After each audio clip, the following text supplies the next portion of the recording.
Bharat Ratna doctor Babasaheb आंबेडकरांनी जे संविधान लिहिलं, जी घटना लिहिली, त्या घटनेप्रमाणे या देशातल्या आणि राज्यातल्या सर्व जनतेला मतदानाचा अधिकार आहे. आणि मी असं म्हणतो की मतदानाचा अधिकार हा पवित्र अधिकार आहे आणि तो आज या ठिकाणी मी बजावलेला आहे. माझी विनंती आहे सर्व मतदारांना की निर्भयपणे आणि आपल्या सर्वांच्या लोकांनी ह्या मतदानाच्या प्रक्रियेमध्ये सहभाग घ्यावा आणि मतदानामध्ये भाग घ्यावा अशी सर्वांना मी विनंती करतो.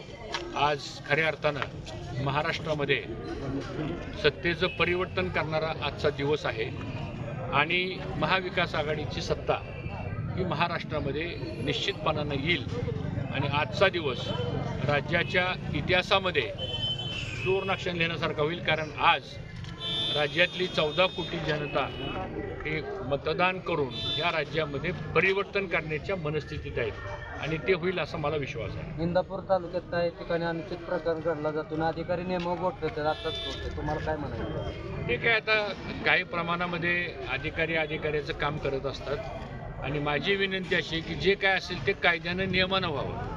कोणाला एकाला त्याच्यामध्ये अशी मदत होऊ नये असे काही प्रकार घडतायत, कालही घडले, आजही सकाळपासून काय घडतायत आणि त्यामुळं थोडासा सत्तेचा दुरुपयोग ज्याला म्हणतो आपण ते काही अधिकाऱ्यांच्या माध्यमातून करण्याचा प्रयत्न होतोय. मी उमेदवार आहे आणि अशा घटना घडल्यानंतर उमेदवार म्हणून निश्चितपणानं काही ठिकाणी मी तक्रारी पण दिली. काही ठिकाणी दमदाटी करण्याचा प्रकार उघड बऱ्याच ठिकाणी तसं झालेलं आहे. दादागिरी केली जाते, दमबाजी केली जाते.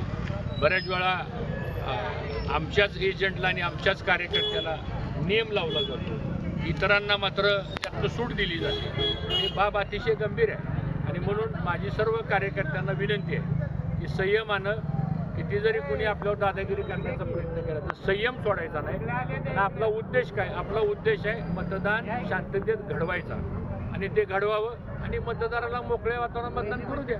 त्याला ज्याला मतदान करायचे तो करेल. शेवटी लोकशाही आहे आणि ही लोकशाही अभिप्रेत आहे. पण काय लोक सत्तेचा दुरुपयोग करताची गोष्ट करेल.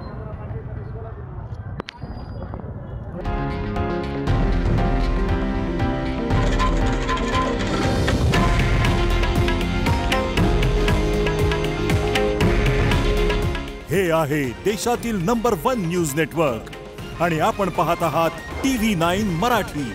काळजी तुमची, हित महाराष्ट्राचं.